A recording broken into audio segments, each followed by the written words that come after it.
Hello students, आज हम अपनी एनसीईआरटी हिंदी का अगला चैप्टर करने जा रहे हैं जो आपकी क्लास 12th में दिया हुआ है। चैप्टर का नाम है बादल राग, जो कि सूर्यकांत त्रिपाठी निराला जी ने लिखा है।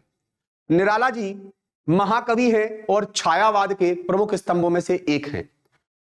निराला जी ने प्रकृति का बड़ा ही सटीकता से चित्रण किया है और इस कविता को भी उन्होंने लिखा है निम्न वर्ग के साथ किस प्रकार शोषण होता है, उस शोषण को इन्होंने यहां पर बताया है कि पूंजीपति वर्ग किस प्रकार आज जो निम्न वर्ग है या फिर मध्यम वर्ग है उसका शोषण कर रहा है। आज गरीबों का शोषण हो रहा है और जो शोषण हो रहा है वो शोषण करने वाले कौन है? वो अमीर जिनके द्वारा शोषण किया जा रहा है, उसके बारे में, अमीरों के बारे में सूर्यकांत त्रिपाठी निराला ने लिखा है। वैसे अमीर वर्ग जो है आज भयंकर शोषण कर रहा है। कविता उन्होंने बहुत पहले लिख दी थी। चलिए देखते हैं, पढ़ते हैं। तैरती है समीर सागर पर, जिस प्रकार समीर सागर पर तैरती है। समीर मतलब आप जानते हो हवा, जिस प्रकार हवा काय पर तैरती है? सागर पर। आप कभी सागर या नदी के किनारे जाना, वहां आपको हवा तैरते हुए पानी के ऊपर दिखाई देगी। तो तैरती है समीर सागर पर, अस्थिर सुख पर दुख की छाया। जैसे समीर सागर पर तैर रही है, हवा काय पर तैर रही है? सागर पर। वैसे ही हमारे अस्थिर सुख पर, हमारा सुख स्थिर नहीं है, सुख दुख लगा रहता है। सुख थोड़े दिनों का होता है, क्षणिक होता है, दुख ज्यादा लंबे समय का होता है। तो जिस प्रकार समीर सागर पर, हवा सागर पर तैर रही है, वैसे ही हमारे सुखों के ऊपर भी दुख की छाया तैर रही है, दुख मंडरा रहा है। ध्यान रखना। तैरती है समीर सागर पर, अस्थिर सुख पर दुख की छाया, जग के दग्ध हृदय पर निर्दय विप्लव की प्लावित माया। यह तेरी रण तरी भरी आकांक्षाओं से, घन भैरी गर्जन से सजग सुप्त अंकुर, उर में पृथ्वी के आशाओं से नव जीवन की ऊंचा कर सिर ताक रहे हैं ए विप्लव के बादल। इन लाइनों के माध्यम से कवि ने हमें क्या बताया है? तो पहले तो आप इसके जो कठिन शब्दार्थ हैं उनको देखिए, फिर आप समझिए। देखिए, सबसे पहले तैरती का मतलब तैरती होता है, तैरती हुई। समीर का मतलब पवन या हवा। अस्थिर का मतलब जो स्थिर नहीं है, स्थायी नहीं है। दग्ध मतलब होता है जलता हुआ, और तप्त मतलब, दग्ध मतलब जलता हुआ या तप्त, तपा हुआ। तो गरीबों का हृदय दग्ध ही है, तपता हुआ ही है, जलता हुआ ही है। और निर्दय, बिना दया के, जिसमें दया ना हो। विप्लव का मतलब बाढ़ या क्रांति होती है, यहां पर बड़ा बदलाव। ठीक है, ये विप्लव मतलब क्रांति। प्लावित मतलब बाढ़ से भर जाना, मतलब प्लावित का मतलब बाढ़। रणतरी का मतलब होता है युद्ध की नौका। क्या? युद्ध की नौका। आकांक्षा का मतलब होता है इच्छा या उम्मीद। सुप्त मतलब सोया हुआ, निष्क्रिय, जो सुप्त था, सोया हुआ था। आशन, अब आगे आशनी मतलब होता है, आशनिपात मतलब, असनिपात मतलब होता है बिजली गिरना। शापित मतलब होता है शापग्रस्त। और उन्नत मतलब ऊपर उठना। स्पर्धा मतलब प्रतियोगिता। लघु भार मतलब हल्का या छोटा। शस्य मतलब फसल या हरियाली, हरियाली ध्यान रखना। विप्लव का रब का मतलब होता है क्रांति की आवाज। धीर मतलब धैर्यवान। मूसलाधार तेज बारिश होती है। वज्र ओंकार मतलब होता है तेज गर्जना। लेकिन हम जो शब्द हमारे इसमें आए हैं उनका मतलब हम समझते हैं कि जिस प्रकार हमारे अस्थिर सुख पर दुख की छाया मंडरा रही है, वैसे ही जैसे समीर सागर पर तैर रही है, तो कंटिन्यूअसली, निरंतर हमारे सुखों के ऊपर दुख की छाया मंडरा रही है। जग के दग्ध हृदय पर, इस संसार का, गरीबों का हृदय तपा हुआ बैठा है, जग सताया हुआ बैठा हुआ है अमीरों से। निर्दय विप्लव की प्लावित माया। क्यों? क्योंकि बिना दया के लोगों ने उनको सताया है। तो विप्लव मतलब होता है क्रांति। क्या? क्रांति। तो निर्दय विप्लव की प्लावित माया, तो एक ना एक दिन ऐसी क्रांति आएगी जो सबको क्या कर लेगी? डुबो देगी। यह तेरी रणतरी, रणतरी मतलब युद्ध की नौका। रण और तरी, तैरना, तरी मतलब तैरना, और रण मतलब युद्ध में। तो युद्ध की नौका भरी आकांक्षाओं से, मतलब अब जो युद्ध की नौका है वो काय से भरी है? उम्मीदों से भरी हुई है। किसकी? कैसा युद्ध करना है? युद्ध ऐसा करना है कि जो शोषित वर्ग है, जिसका शोषण हुआ है, शोषण जिस वर्ग का हुआ है, उसको शोषण से बचना है, और बचने के लिए कोई क्रांति आएगी। तो भरी आकांक्षाओं से, घन भैरी गर्जन से सजग सुप्त अंकुर। और फिर इस गर्जना से, घन भैरी तो मतलब होता है, भैरी का मतलब होता है नगाड़ा बजना या ढोल की आवाज। तो जिस प्रकार बादलों की जो गड़गड़ाहट है उसकी आवाज से सजग, जो अभी सजग का मतलब मैंने अभी बताया था आप लोगों को, क्या? जो सोया हुआ है एक तरीके से, जो सजग सुप्त, जो सोया हुआ है वो जग गया है, मतलब गर्जन से सजग सुप्त अंकुर, जो सुप्त मतलब सोया हुआ था, सजग मतलब जग गया। तो जो सोया हुआ था वो अंकुर, मतलब जो अंदर, देखिए बादल बरसेंगे तो जो बीज अंदर पड़े हुए जमीन में वो क्या होंगे, अंकुरित होंगे कि नहीं होंगे। इनका सही मीनिंग भी आपको बिल्कुल एकदम से सटीक मीनिंग में आपको नीचे बताऊंगा। उर में पृथ्वी के आशाओं से, अब कहां उर मतलब हृदय होता है, तो जो पृथ्वी के हृदय में जो बीज पड़ा हुआ था वो तेज गर्जना के कारण क्या हो जाता है, उग आता है। वैसे ही जब कोई क्रांति आती है तो गरीबों के हृदय में भी जो बीज पड़ा हुआ था, जो उम्मीदें पड़ी हुई थी, वो अंकुरित हो जाती हैं और उनको भी लगने लगता है कि कुछ खुशियां हमारे जीवन में आने वाली हैं।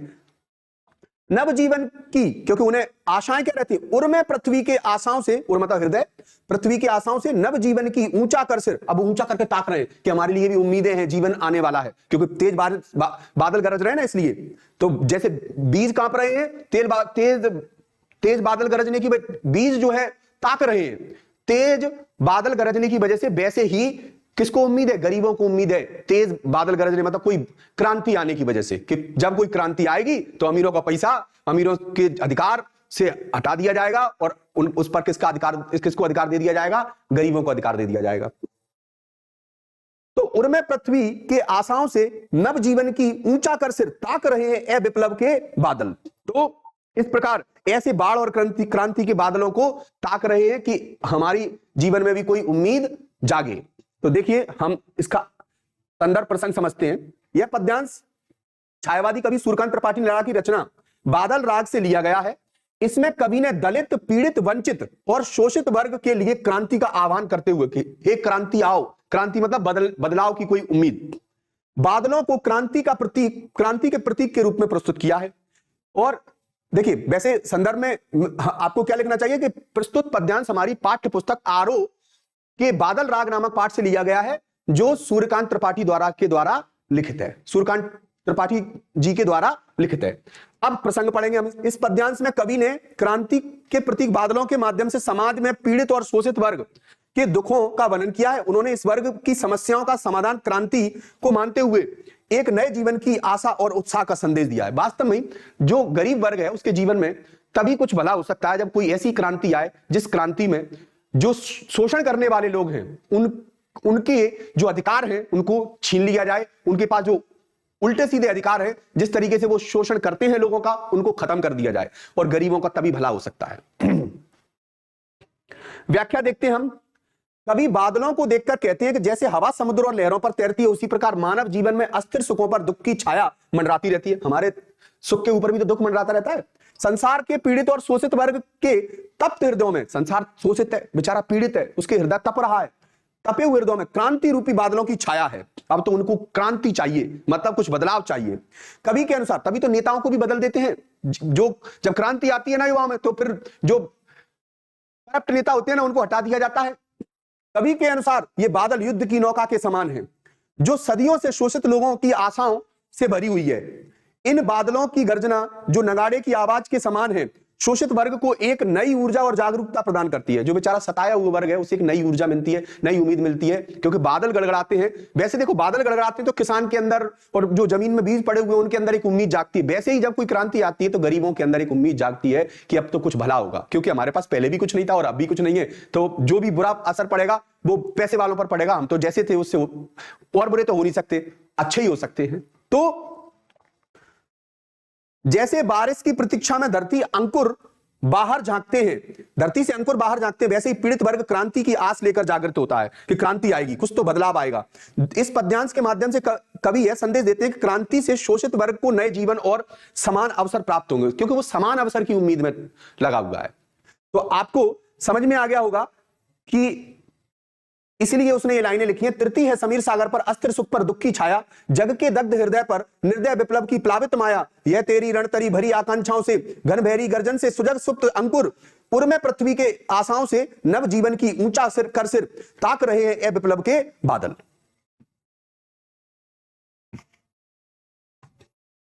काव्य सौंदर्य देखते हैं हम इसमें।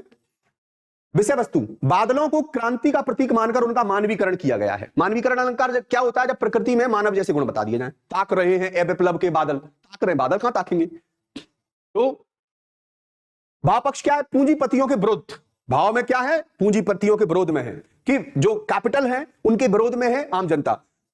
रोष और शोषित वर्ग के प्रति सहानुभूति, लेकिन जो शोषित वर्ग है, जो गरीब है, दलित है, परेशान है, उसके प्रति क्या है? सहानुभूति है। शोषितों में क्रांति की नई आशा का संचार है। अलंकार कौन सा है इसमें? समीर सागर, तो साथ साथ रूपक अलंकार है यहां पर वैसे, और दुख की छाया। अनुप्रास अलंकार भी है, सजग सुप्त, तो इसमें क्या है? रूपक अलंकार है। मानवीकरण, बादलों को दूत और सैनिक के रूप में प्रस्तुत करना मानवीकरण ही हुआ। रस कौन सा? वीर रस की प्रधानता, क्योंकि जब किसी प्रकार से जब हम बात कर रहे होते हैं कुछ क्रांति वगैरह की, तो वो वीर रस ही हुआ ना। भाषा ओज, वो जब वीर रस है तो भाषा कौन सी होगी? ओज वाली होगी, क्योंकि ओज क्रांति की बात, मतलब ओज गुण हो गया वहां पर। खड़ी बोली का प्रयोग है, तत्सम शब्दों की अधिकता है। छंद मुक्तक छंद है, और ध्वन्यात्मक मतलब ध्वनियात्मक, ध्वनि से भरा हुआ। नगाड़े की गर्जना का चित्रण है इसमें, बिंब हो गया एक तरीके से। प्रगतिवादी दृष्टिकोण है, दलित वर्ग का उत्थान और शोषण के विरुद्ध क्रांति का स्पष्ट कल्पना करते हैं, इसलिए हम प्रगतिवादी कह सकते हैं इनको, प्रगतिवादी रचना एक तरीके से। चलिए अगला देखते हैं हम। फिर बार बार गर्जन वर्षण है मूसलाधार, हृदय थाम लेता संसार, सुन सुन घोर वज्र हुंकार। कि जब ये बादल गड़गड़ाते हैं तो ये जो संसार है वो अपना हृदय थाम लेता है, और जब वज्र की हुंकार सुनता है, मतलब जब जब भी क्रांति की हुंकार आती है तो ये अपना हृदय थाम लेते हैं। कौन लोग? वो लोग जो शोषण करने वाले लोग हैं, ये डर रहे हैं। तो फिर बार बार गर्जन वर्षण है मूसलाधार, और मूसलाधार बारिश हो रही है। हृदय थाम लेता संसार, सुन सुन घोर वज्र हुंकार। वज्र हुंकार का मतलब यहां जब बिजली कड़कती है, तड़तड़ाती है, तो आशनिपात से शापित उन्नत शत वीर, और ऐसे लगता है अशनिपात से शापित उन्नत शत वीर, ठीक वैसे ही ये लोग जो शत वीर गिर रहे हैं एक तरीके, छत बिछत हत अचल शरीर, जैसे 100 वीर आपस में लड़ रहे हो और लड़के उनके शरीर छत बिछत होकर इधर उधर गिर रहे हो, ऐसा लग रहा है वहां पे जब बिजली ऊपर से आसमान से तड़कती है। जब आपने देखा होगा बिजली जब तड़ करके आवाज आती है ना, तो वहां पर हमें ऐसा लगता है जैसे कोई आपस में, दो लोग आपस में तलवारों से लड़ रहे हो और लड़के फिर इधर उधर गिर गए हो, क्योंकि बिजली तड़कती हुई चली जाती है दूर तक, तो वहां पर ऐसा ही लग रहा है। तो आशनपात से शापित उन्नत शत वीर, 100 योद्धा लड़ रहे हो, छत बिछत हत अचल शरीर, और उनके शरीर कट कट के इधर उधर गिर रहे हो। गगन स्पर्शी स्पर्धाधीर, और हंसते हैं छोटे पौधे लघुभार। अब मैं आपको बताऊं, जब ऐसी क्रांति आती है तो ऐसी स्थिति में हंसते हैं छोटे पौधे लघुभार। जब आपने देखा होगा बाढ़ आती है, तूफान आते हैं, तेज आंधी चलती है, तो छोटे पौधे तो हंसते हैं, क्योंकि वो तो झुक जाते हैं, उनको तो नुकसान नहीं है कुछ भी, लेकिन बड़े पेड़ जो होते हैं वो गिर पड़ते हैं। मतलब पूंजीपति वर्ग के अंदर डर है, उसे गिरने का डर है। कोई जब क्रांति आती है तब गरीबों के ऊपर क्या ही फर्क पड़ने वाला है उन बादलों का। ठीक है, तो ध्यान रखना, इस कविता के माध्यम से सूर्यकांत त्रिपाठी निराला ने संदेश दिया है। चैप्टर प्राकृतिक ढंग से लिखा है और संदेश मानव के लिए दिया है कि देखिए कि हमें जब बाढ़ आती है तो उस बाढ़ से किसान तो खुश हो जाता है, लेकिन जो अमीर वर्ग है वो दुखी हो जाता है। क्यों? बाढ़ बताओ, कोई क्रांति आती है तो क्रांति से जो गरीब वर्ग है वो तो सोचता है हमारा कुछ बदलाव होगा जीवन में, लेकिन अमीर दुखी हो जाता है। कहीं ऐसा ना हो कोई ऐसा वैसा टैक्स ना लगा दे सरकार कि हम टैक्स भरना पड़े, हम चोरी नहीं कर पाए टैक्स की, कोई नियम ना ला दे सरकार। देखिए, हंसते हैं छोटे पौधे लघुभार, शस्य अपार, और चारों तरफ हरियाली हरियाली फैल जाती है, मतलब वो तो खुश हो जाते हैं। हिल हिल खिल खिल हाथ हिलाते तुझे बुलाते। अब तो ये छोटे लोग तो हिल हिल के खिल खिल के तुझे बुला रहे हैं, मतलब यहां पर पेड़ों को बोला गया है कि छोटे पौधे बादलों को और बुला रहे हैं, और बादल बरसो, क्योंकि उन्हें तो कोई दिक्कत नहीं है। जो बड़े पेड़ हैं उनको टेंशन है कि और ज्यादा बाढ़ ना आ जाए, और ज्यादा आंधी ना आ जाए। क्यों? क्योंकि उन्हीं का नुकसान है सबसे ज्यादा, वही टूटते हैं। तो वैसे ही जैसे अमीरों को नुकसान होते हैं कोई क्रांति आने पर, गरीबों को कोई नुकसान नहीं होते, तो गरीब तो कहते हैं और आ जाए क्रांति, कोई दिक्कत नहीं, हमें क्या दिक्कत है। आप देखना कभी कोई दिक्कत वाली बात होगी ना, तो गरीब तो कह देगा ठीक है जो होगा सो देख ली जाएगी, और अमीर जो है चुपके अंदर घुस जाएगा। तुझे बुलाते विप्लव रब से छोटे ही है शोभा पाते, और ऐसी बाढ़ से कौन शोभा पाते हैं? छोटे ही शोभा पाते, मतलब छोटे लोग ही क्या कर पाते हैं? जी पाते, टिक पाते हैं ऐसी स्थिति में। समझिए अगला पद जो है, इसका संदर्भ तो आपको पता ही है कि यह पद्यांश हमारी पाठ्य पुस्तक आरो से लिया गया है, और आरो के बादल राग नामक पाठ से लिया गया है, और इसके कवि कौन है? सूर्यकांत त्रिपाठी निराला जी हैं। और अब मैं आपको बताऊं प्रसंग, देखिए आप इसका। कवि ने इस पंक्ति में बादलों की गर्जना और वर्षा को क्रांति के शंखनाद के रूप में प्रस्तुत किया है। उन्होंने दिखाया है कि किस प्रकार शोषक वर्ग इस क्रांति से भयभीत होता है, मतलब शोषण करने वाला, और शोषित वर्ग जो होता है वो इस पीड़ित वर्ग में इसमें अपनी एक मुक्ति और नई आशा को देखता है। वो सोचता है कुछ मुक्ति मिलेगी मुझे। ठीक है, व्याख्या देखिए। कवि कहते हैं कि हे बादल, तुम बार बार गड़गड़ाते हुए तेज गर्जना करते हो और मूसलाधार बारिश करते हो। कवि क्या कहता है कि हे बादल, फिर मतलब बार बार, फिर तो बार बार देखिए, फिर आया था ना यहाँ पे, फिर बार बार गर्जन, वर्षण है मूसलाधार, बार बार गर्जना करते हो और बार बार मूसलाधार बारिश कर रहे हो तुम। गर्जना बारिश करते हो, तुम्हारी यह भयंकर आवाज सुनकर संसार भयभीत हो जाता है। यहां बादल की गर्जना को क्रांति का प्रतीक बताया गया है। पूंजीपति वर्ग जो समाज का शोषक है, इस गर्जना से आशंकित होकर भयभीत हो जाता है। पैसे वाले भयभीत हो जाते हैं, पर गरीब खुश हो जाते हैं कोई भी क्रांति से। कभी आगे कहते हैं कि जब तुम्हारी गर्जना आकाश में गूंजती है तो ऐसा प्रतीत होता है मानो बिजली गिरकर वीरों के दल को युद्ध भूमि में गिरा रही हो, और ऐसा लगता है जैसे बिजली 100 वीर लड़ रहे हो और बिजली के समान लड़ रहे हो एक तरीके से, और उनके शरीर के इधर उधर कट के गिर रहे हो एक तरीके से। ये वीर अपने धैर्य और शक्ति से प्रतिरोध करते हुए आकाश को छूने का प्रयास कर रहे हो। वो भी किसको छूने का प्रयास कर रहे हैं? तो आकाश को छूने का प्रयास कर रहे हैं। बादल की गर्जना से इन वीरों का चित्रण ऐसा है जैसे वे जीवन मरण के संघर्ष में खड़े हों।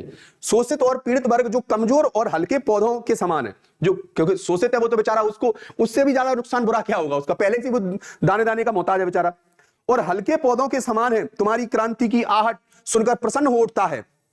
ये लोग हरियाली के छोटे पौधे की तरह तुम्हें बुलाते हैं। जैसे हरियाली का छोटा पौधा, ठीक है, क्या फर्क पड़ता है, बाढ़ तूफान आके गुजर जाता है वो तो झुक जाते हैं, उन पर फर्क ही नहीं पड़ता। लेकिन जो बड़े पौधे होते हैं उनको दिक्कत आती है। तुम्हारी क्रांति की आहट सुनकर प्रसन्न हो उठता है। ये लोग हरियाली के छोटे छोटे पौधों की तरह तुम्हें बुलाते हैं, जैसे कि क्रांति से उन्हें राहत मिलेगी। ये लोग तुम्हारे विप्लव शोर से ही शोभायमान होते हैं। मतलब जब तुम्हारे बादल गड़गड़ाते हैं, क्रांति आती है, तभी इनको अच्छा लगता है।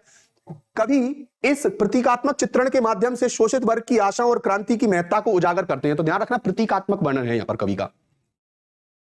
काव्य सौंदर्य क्या, विषय वस्तु कैसी है? बादलों को क्रांति का प्रतीक बताया गया, पूंजीपतियों के अंदर भय बताया गया, शोषित वर्ग में आशा आ रही है। भाव कैसा है उनका? भाव पक्ष कैसा है? भाव ऐसा है, शोषित वर्ग की पीड़ा और उनके उत्थान का भाव है उनका। वो चाहते हैं भला हो जाए गरीबों का। क्रांति के प्रति उत्साह और प्रेरणा है। लेकिन कोई क्रांति आ रही है तो ठीक है, चलो वाला हिसाब है। कहीं क्रांति, चलो क्रांति करना है तो चलो क्रांति वाला हिसाब है उनका। अलंकार पुनरुक्त प्रकाश अलंकार है। पुनरुक्त प्रकाश अलंकार क्यों है? फिर बार बार, हिल हिल खिल खिल, इसमें क्या है, कौन सा अलंकार आ रहा है? तो पुनरुक्त प्रकाश अलंकार है। बार बार एक ही जैसा शब्द बार बार आ रहा है ना, देखो, फिर बार बार, हिल हिल खिल खिल। अनुप्रास अलंकार भी, हाथ हिलाते, ठीक है, हा, ठीक है, इसमें शब्द बार बार है, देखो, इसमें वर्ण बार बार है, हा।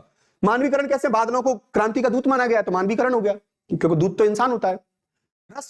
रस की प्रधानता है इसमें, ठीक है। भाषा कैसी है? ओज है, छंद मुक्त छंद है, विशेषता है, मुहावरों का सुंदर उपयोग है। लेकिन इसमें ध्यान रखना, ये आपको लिखना होगा, अगर हृदय थामना मुहावरा तो है, हाथ हिलाना तो ये मुहावरे यूज किए हैं इन्होंने, तो इनकी कविताओं को 4 चांद लगा देते हैं, ठीक है। हाथ हिलाते, तुझे बुलाना, हृदय थामना, तो ये सारी चीजें क्या, मुहावरे और कहावतें 4 चांद लगा देते हैं कभी कभी कविता को, या फिर गद्य रचना को, या पद्य रचना को। लक्षणा शक्ति है, लक्षणा शक्ति तो शब्द शक्ति है, प्रतीकों और ध्वनियों के माध्यम से गहन अर्थ है, मतलब प्रतीकों के माध्यम से थोड़ा सा गहरा अर्थ है जिसे आपको समझना पड़ेगा, तो लक्षणा शक्ति है, ठीक है, गहन अर्थ दे रही है। अगला, और अट्टालिका नहीं है रे, आतंक भवन है। पता है अमीरों की जो बड़ी बड़ी बिल्डिंग मंजिलें बनी है ना, बहुमंजिली बिल्डिंग बनी है, वो अट्टालिका नहीं है, वो बहुमंजिला बिल्डिंग नहीं है, वो आतंक भवन है। क्यों? क्योंकि वो आतंक से कम नहीं है। क्यों? क्योंकि लोगों का खून पी पी के बनाई है ना वो। सदा पंख पर ही होता जल विप्लव प्लावन। आपको पता है कीचड़ पर ही वर्षा के जल का, बाढ़ का प्रभाव पड़ता है, कीचड़ ही इधर से साफ हो जाता है। तो ध्यान रखना, यहां पर जो अमीर वर्ग है, पूंजीपति वर्ग है, उसको कीचड़ के समान बोला है कि कीचड़ पर ही इफेक्ट पड़ेगा। किन पर नहीं प्रभाव पड़ना है ऐसे बादलों का? गरीबों पर कोई प्रभाव नहीं पड़ना। तो अट्टालिका नहीं है रे आतंक, पहली बात तो इनकी बहुमंजिला इमारतों क्या बोला है? आतंक का भवन। और सदा पंख, पंख मतलब होता है कीचड़, पर ही होता जल विप्लव प्लावन। क्षुद्र प्रफुल्ल सलज से सदा छलकता नीर, रोग शोक में भी हंसता है शैशव का सुकुमार शरीर। देखिए जो छोटे हैं ना, वो हमेशा, जलज का मतलब होता है जल में उगने वाला। क्षुद्र प्रफुल्ल जलज से सदा छलकता नीर, और रोग शोक में भी हंसता शैशव का सुकुमार शरीर। जैसे एक छोटा बालक रोग में भी हंसता है। पहले इसका मीनिंग समझिए आप, शब्दार्थ देख लीजिए। अट्टालिका का मतलब ऊंची इमारत है, आतंक भवन डर और भय से भरे हुए, पंख मतलब कीचड़ होता है, जल विप्लव प्लावन बाढ़ या क्रांति, क्षुद्र मतलब छोटा या तुच्छ होता है, प्रफुल्ल मतलब प्रसन्न या खिला हुआ, जलज पानी में उगने वाला, नीर पानी, शैशव मतलब बचपन, अभी मैंने आपको बताया बच्चा, बालक, सुकुमार मतलब कोमल। संदर्भ तो पता ही आपको, प्रसंग बताता हूं, संदर्भ बता देता हूं। प्रस्तुत पद्यांश हमारी पाठ्य पुस्तक आरोह के बादल रात नामक पाठ से लिया गया है और इसके कवि कौन है? महाकवि सूर्यकांत त्रिपाठी निराला जी हैं। ठीक है, निराला की उपाधि इनको मिली थी। प्रसंग बताता हूं, इसमें कवि ने पूंजीपतियों के भय और शोषित वर्ग की आशाओं को व्यक्त किया है कि पूंजीपति में भय है, अमीरों में भय है, लेकिन गरीबों में उम्मीद है। कवि का कहना क्या है कि क्रांति का प्रभाव केवल शोषकों पर पड़ता है, जबकि पीड़ित वर्ग इसे राहत और परिवर्तन का प्रतीक के रूप में देखते हैं। ठीक है, व्याख्या करते हैं इसकी। कवि कहते हैं कि बड़े बड़े महल जो पूंजीपतियों ने गरीबों का खून चूसकर बनाए हैं, वे क्रांति की आहट से भयभीत होकर आतंक भवन बन जाते हैं। वो महल उनके लिए कैसे हो जाते हैं? आतंक के भवन हो जाते हैं। उन्हें भय लगता है उन घरों में। वैसे भी वो आतंक से बनाए गए भवन है, तो आतंक भवन क्यों नहीं माने जाएंगे? ये ऊंचे महल केवल शोषण का प्रतीक है। ये ऊंचे ऊंचे महल जो है ना, वो शोषण का प्रतीक है। हाँ, आपने गाना भी सुना होगा, ये ऊंचे महल पुराने, ये सब जनता का है। हाँ, जनता ही के तो खून चूस के बनाया गया है और क्रांति से मिटने के कगार पर है। जैसे अत्यधिक बारिश से बाढ़ का असर केवल कीचड़ पर पड़ता है, वैसे ही क्रांति का विनाशकारी प्रभाव पूंजीपतियों और उनके साम्राज्य पर ही पड़ता है। हाँ, बाढ़ का प्रभाव केवल कीचड़ पर ही पड़ना है, मतलब क्रांति का प्रभाव केवल कीचड़ पर ही पड़ना है। लेकिन गरीब और शोषित वर्ग के लिए क्रांति नई ऊर्जा और प्रसन्नता लाती है। कभी कहते हैं कि जैसे छोटे कमल के फूल पानी में खिलखिलाते हैं, वैसे ही गरीब लोग क्रांति से उत्साहित होते हैं। उनके पास खोने के लिए कुछ है ही नहीं, इसलिए वे हर स्थिति में खुश रहते हैं। जैसे एक अबोध बालक दर्द में भी मुस्कुराता है, तो इसलिए वो जो छोटे कमल होते हैं वो क्या करते हैं? छोटे कमल के पौधे मुस्कुराते हैं, बाकी और रोते हैं, बड़े पौधे रोते हैं, मतलब पैसे वाले। तो देखिए, जल विप्लव प्लावन क्षुद्र प्रफुल्ल जलज से, जो पानी के जल के जो पौधे हैं छोटे, जो सदा झलकता नीर, वो हमेशा खुश रहते हैं। रोग शोक में भी हंसता शैशव का सुकुमार कवि। जैसे शैशव बच्चे का जो कोमल शरीर है ना, वो खुश रहता है, वैसे ही कमल जो है खुश रहता है, मतलब गरीब लोग खुश रहते हैं। काव्य सौंदर्य प्रतीकात्मकता है, प्रतीकों के समान लिया है चीजों को। अनुप्रास अलंकार है, पंख पर पापा। ठीक है, भावनात्मक गहराई है, शोषित भावनाएं, तो भाई सिंपैथी तो दिखा रहा है कवि यहाँ पर। भाषा ओजपूर्ण है, खड़ी बोली। ठीक है, जैसे चमक उठी सन 57 में, वो तलवार पुरानी थी, खूब लड़ी मर्दानी, वो तो झांसी वाली रानी थी। तो इसमें भी क्या है? ओजी तो है, वीर रसी तो है, वैसे इसमें भी वीर रसी है, ओज गुणी है। बिंब योजना कमल के फूल और बच्चे का उदाहरण देकर भावों को प्रकट करना चाहा है। वीर रस है, मुक्त छंद है और स्वच्छंद शैली का निर्माण किया है इसमें। निष्कर्ष, कवि ने, अभी आगे देखिए, चौथे नंबर का देखिए, आखिरी एक और है। हाँ,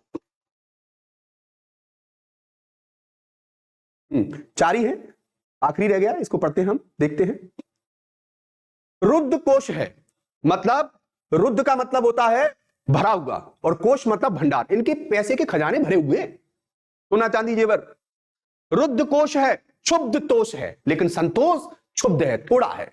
संतोष तो है ही नहीं इनके अंदर। हाँ, जिसके पास सब कुछ है उसे भी संतोष नहीं है। अंगना अंग से लिपटे भी आतंक अंक पर कांप रहे हैं। धनी वज्र गर्जन से बादल त्रस्त नयन मुख ढांप रहे हैं। मैं आपको बताऊं, ये जो बड़ा, जिनके पास बहुत सारा खजाना भरा पड़ा है ना, वो बड़े बड़ी बिल्डिंगों में, मल्टियों में रह रहे हैं। और अंगना मतलब होता है प्रेयसी, प्रेमिका। अपनी प्रेमिका के अंगों से लिपटे हुए बैठे हैं, मतलब अपनी प्रेमिका से लिपट के बैठे हुए हैं, अपने घर में अंदर छुपे हुए बैठे एक तरीके से। फिर भी कैसे हैं? आतंक अंक पर। अंक मतलब गोद होती है, ध्यान रखना। किसकी गोद में लेटे हुए हैं? किसके अंगों से लिपटे हुए? अपनी प्रेयसी के अंगों से लिपटे हुए हैं, प्रेयसी की गोद में बैठे हुए हैं, पर कांप रहे हैं। फिर भी क्या है? कांप रहे हैं। धनी वज्र गर्जन से बादल, ठीक है, जैसे वज्र के गर्जन से, गर्जन जो बादल होते हैं उनकी वज्र गर्जन होती है। त्रस्त नयन मुख ढांप रहे हैं। जीर्ण बाहु है शीर्ण शरीर, तुझे बुलाता कृषक अधीर। बेचारों का शरीर शीर्ण हो चुका है, जीर्ण हो चुका है, मतलब कमजोर हो चुका है। ए विप्लव के वीर, ये विप्लव, ये बाढ़, एक क्रांति, आजा अब तो तू। चूस लिया है उसका सार, हाड़ मास ही है आधार। अब तो गरीब आदमी के पास केवल हाड़ मास रह गया, बाकी तो जो भी उसके अंदर था, जो था सब कुछ अमीरों ने उनका खून चूस लिया। हाड़ मास का पुतला रह गए अब तो। ए जीवन के पारावार। तो रुद्ध मतलब होता है भरा हुआ, कोष मतलब खजाना, क्षुब्ध मतलब क्रुद्ध या शांत। ठीक है, अंगना मतलब प्रेयसी और सुंदर अंगों वाली स्त्री।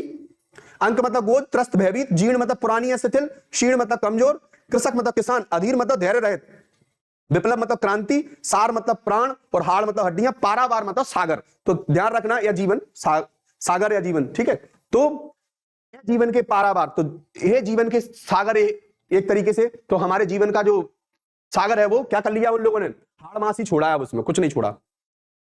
व्याख्या देखते हैं हम। संदर्भ तो आपको पता ही है, पूर्ववत है, व्याख्या देखिए। प्रसंग बता दे रहा हूं। कभी निराला ने पूंजीपतियों की शोषण की प्रक्रिया और उससे प्रभावित किसानों मजदूरों की दुख भरी स्थिति का चित्रण किया है। जैसा कि अपन शुरू से पढ़ ही रहे हैं, एक ही बात है इसमें। हर हाल में किस पर गुस्सा है कवि?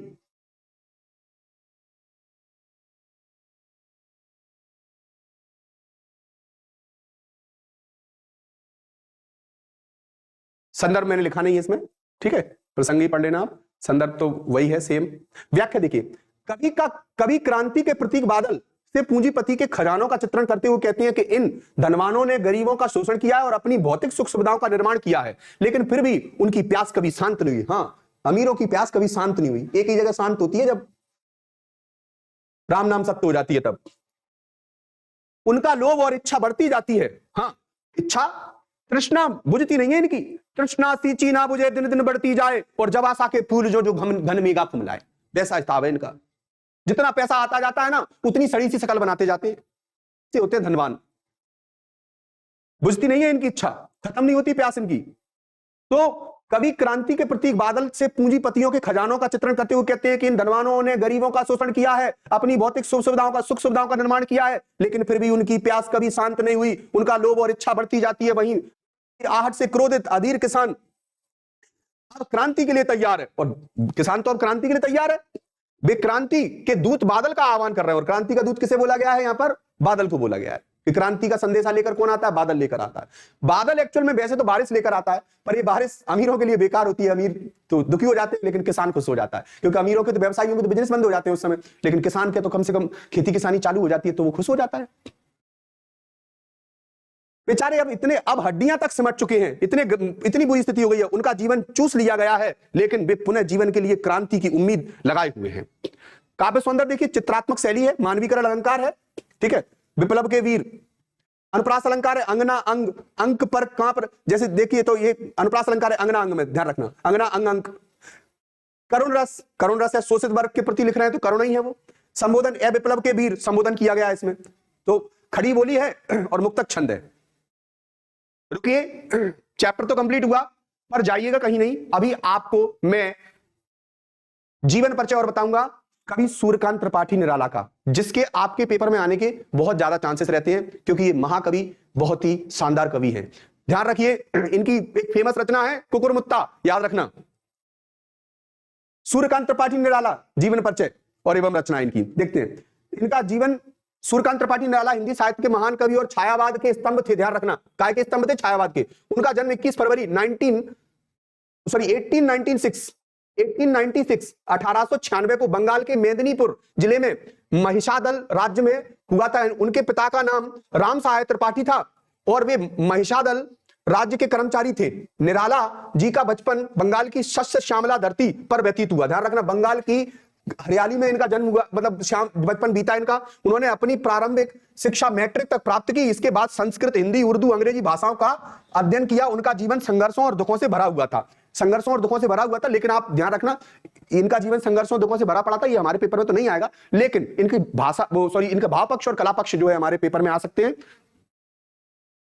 तो निराला जी ने कलकत्ता में रामकृष्ण आश्रम में समन्वय पत्रिका का संपादन किया। इसके बाद वे मतवाला कलकत्ता और सुधा लखनऊ पत्रिकाओं का भी संपादन करते रहे। ठीक है, मतवाला कलकत्ता से और सुधा लखनऊ से।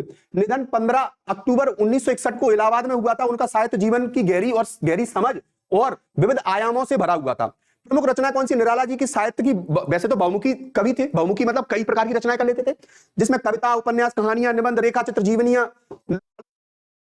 शैलियां शामिल हैं। उनकी प्रमुख रचनाएं निम्नलिखित हैं। सबसे पहले उनका कविता संग्रह देखते हैं। यहां तो आपको रचना तो याद करनी पड़ेगी, ध्यान रखना।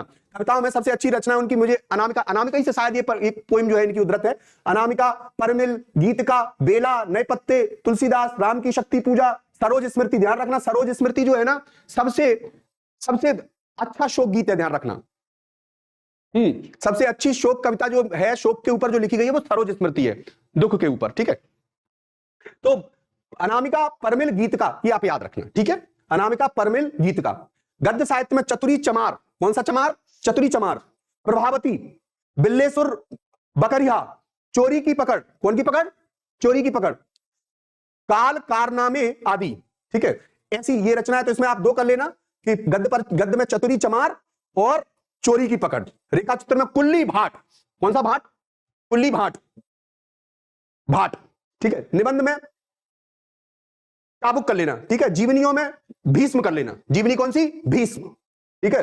बाकी ध्रुव कर सकते हो, राणा प्रताप भी कर सकते हो। अनुवाद में इनका कौन सा है? अनुवाद में आप चंद्रशेखर कर सकते हो, ठीक है, नंदिनी कर सकते हो, दुर्देश नंदिनी कर सकते हो, और आनंद पाठ, ठीक है, कपाल कुंडला भी कर सकते हो। संपादन भी है उनके, समन्वय और मतवाला पत्रिका, जैसा कि अपन ने संपादन में तो पढ़ लिया था। भाव पक्ष और कला पक्ष आपको देखने पड़ेंगे। प्रेम और सौंदर्य, इनके भाव प्रेम और सौंदर्य से भरे पड़े हैं, ठीक है। निराला के काव्य में प्रेम और सौंदर्य का आकर्षण मिलता है।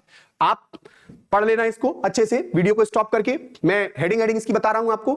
प्रेम और सौंदर्य इनके काव्य में देखने को मिलेगा आपको, ठीक है। और प्रेम और सौंदर्य के बाद भक्ति और रहस्य की भावना, हाँ, भक्ति भी मिलेगी। इन्होंने भगवान के प्रति भी लिखा है, निराला ने परमात्मा के प्रति भी लिखा है, और रहस्यात्मक भावनाएं प्रकट की है इन्होंने। आत्मा और परमात्मा की एकता के प्रतीक को भी बताया उन्होंने। प्रकृति चित्रण, भाई सबसे ज्यादा तो प्रकृति चित्रण ही किया है इन्होंने। छायावाद में तो सबसे ज्यादा प्रकृति चित्रण ही हुआ है, तो प्रकृति चित्रण किया है इन्होंने। और राष्ट्रीयता और सामाजिक चेतना, राष्ट्रीयता आपने इस पोएम में देख ली होगी कि राष्ट्रीयता झलक रही है इनके अंदर। और कला पक्ष देखिए इनका, कला पक्ष कैसा है, हाँ, आप एक बार ढंग से पढ़ लेना, अच्छा है, अच्छे से इसको। उसके बाद वीडियो स्टॉप करके पढ़ लेना। कला पक्ष, काव्य में नवीनता, इनके काव्य में पढ़ने में कुछ नया देखने को मिलता है, नए तरीके से लिखा है। मुक्तक शैली, शैली मुक्त है, कोई छंदों का प्रयोग नहीं है। अलंकारों का प्रयोग किया है इन्होंने काफी, आपने देखा होगा अभी अलंकार आए थे उसमें, ठीक है। रूपक, अनुप्रास, ऐसे अलंकार, गहन और विराटता, इनकी जो शैली है उस कला पक्ष है, उसमें गहनता है, ठीक है, शब्दों की विराटता है। सूर्यकांत त्रिपाठी निराला का अगर साहित्य में स्थान देखें तो, वैसे तो सभी का साहित्य में स्थान अद्वितीय है, पर निराला जी का साहित्य में स्थान अद्वितीय क्यों है? सूर्यकांत त्रिपाठी निराला हिंदी साहित्य में एक महान कवि माने जाते हैं, वे छायावाद के प्रमुख स्तंभ हैं, जैसा कि मैं आपको बता चुका हूं। उन्होंने अपनी कविता में के माध्यम से प्रेम, सौंदर्य, भक्ति, सामाजिक जागरूकता को व्यक्त किया है। आपने सामाजिक जागरूकता भी देख ली होगी, प्रेम भी देख लिया होगा गरीबों के प्रति। और उनका काव्य न केवल रोमांटिक था, हाँ, बल्कि राष्ट्रीयता, समाजवाद और सामाजिक असमानताओं के खिलाफ विद्रोह की भावना से भी प्रेरित था। हाँ, रोमांटिक तो था, हाँ। उन्होंने हिंदी कविता को एक नई दिशा दी थी, रोमा आंटी से मिलकर आए थे इसलिए, और उसे सरल, सजीव और भावनात्मक बनाया। उनके योगदान से हिंदी साहित्य में उनका स्थान अत्यधिक महत्वपूर्ण और सम्माननीय है। तो वास्तव में जो सूर्यकांत त्रिपाठी निराला जी हैं, वास्तव में बहुत ही फेमस कवि हैं, और इनकी रचनाएं अगर आप पढ़ोगे तो आपको प्रकृति का चित्रण बहुत अच्छे से सटीकता से देखने को मिलेगा। जो शोषण करने वाले लोग हैं उनके प्रति रोष देखने को मिलेगा, और ये प्रकृति से रिलेटेड रचनाओं को एक नई दिशा देने वाले कवि थे। तो इसलिए इनको छायावाद के प्रमुख स्तंभों में से भी एक माना जाता है। आप इस चैप्टर को ढंग से पढ़िए ताकि आपको इसके क्वेश्चन आंसर पूरे समझ में आए। मैं अगली वीडियो में आपको इसके क्वेश्चन आंसर अपलोड करूंगा। अगर ये वीडियो आपको पसंद आई हो, समझ में आई हो, तो please like, share and subscribe जरूर करें। Okay, thank you.